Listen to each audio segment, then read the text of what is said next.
Okay. Now we're going to talk about a subject that we really don't know that much about. Sex education. That was a good one, Phil. Is it good in school, sex education? Is it good, bad, or a waste of time? Now, people have asked themselves the same thing about this show, but I don't want to talk about that right now. Be that as it may, let's talk about it.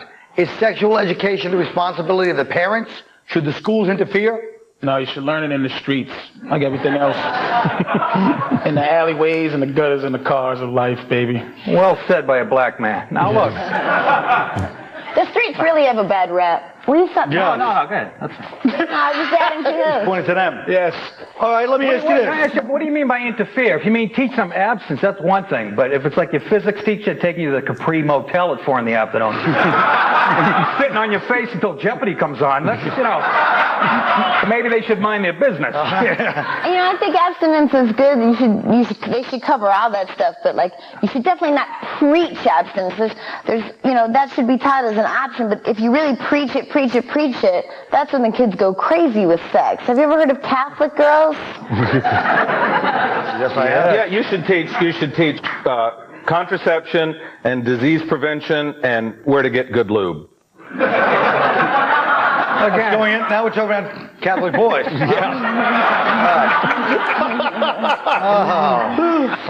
I don't think parents really. I mean, like I said to my mommy, I said, "What does it mean when two people do it?" Yeah, mommy. When I was that big, I said, "What does it mean when two people do it?" And she said, "It means the macaroni and cheese is almost ready." I mean, they don't know what to say, you know. I think that's a pretty good metaphor, actually. There you go. What about this? Okay. In England, this is a good statistic, and you're an English expert. Yes. Over 100,000 kids under the age of 16 are in a program encouraging them to experiment with oral sex instead of intercourse. Should we try that here? The only thing, it's England you're talking about? Yeah. The only thing oral they should be encouraging is hygiene. I mean, you ever see a chick's teeth from Liverpool? Looks like the rough at Augusta National. Again, trying to get the joke out with 8 people. He knows my girlfriend from Liverpool. I know, he knows your girlfriend's from Liverpool. That's a direct attack. If they're going to teach oral sex, they ought to teach technique. Look what you know. Because every one of us has had we've all had a bad Hummer. Yeah, that's true. Amen. This girl. I forgot. Let me tell you, if parents, when you say learn it in the streets, I'll tell you a true story. Maybe this will spark something. When I was like 10, this is the greatest thing of all time. My friend's father used to, and he only went with the hottest girls. He would have them strip them naked and have me and my friends fool around with them, like make out with them and feel them up and everything, you know? I swear to God. And I kept coming back like that night. My friends were like, "Hey, let's go watch what?" I'm going to say, "You nuts, you know, you're crazy." So I kept coming back and bothering them all night. And the next day, my father had to come pick me up. And he goes, "Your son's really interested in sex." And then it was like dead silence for me and my father for like the whole walk home. Nothing. So, I mean, now do you think that was... moving. Thank you. I'm crying inside. Thank you, Jim.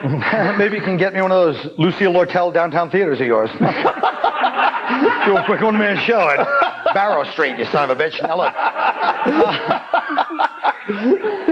But don't you think that was actually healthy? Not the part where I was ashamed of it, but the part where we're actually doing it. Don't you think a guy like that is... So you're saying your best friend's father's helping you get laid at like 12? That's Not healthy? laid at 10. He was letting us fool around with this. I'm saying, I'm telling you the story with the greatest man who ever lived. Yeah, obviously. How did you guys learn about sex? Anybody have a little anecdote? I was lucky. You were lucky? What happened? I had 3 older sisters, so, you know, I was lucky because they were whores. I was taught that, I mean, my mom said that it had something to do with the man planting the seed, so sex for me was always associated with yard work. Yeah. You know, it's like I see a lawnmower and I go, "Oh my God." That's right. How about you, fella? I just had regular sex, man. I mean, nothing special. No thumbs in the butt and I didn't ask. If anybody has sex with you, they have to find your genitalia first. Ooh, Be easier to find the Lindbergh baby. Way to keep it contemporary. Yeah, great. Lindbergh, baby. I'm the only one who gets that. Go ahead. The only advice I got about sex from my dad, he said, "Nick, sex is like pizza. Even when it's bad, you still got to pay for it." Well put. I guess that's the end of the round.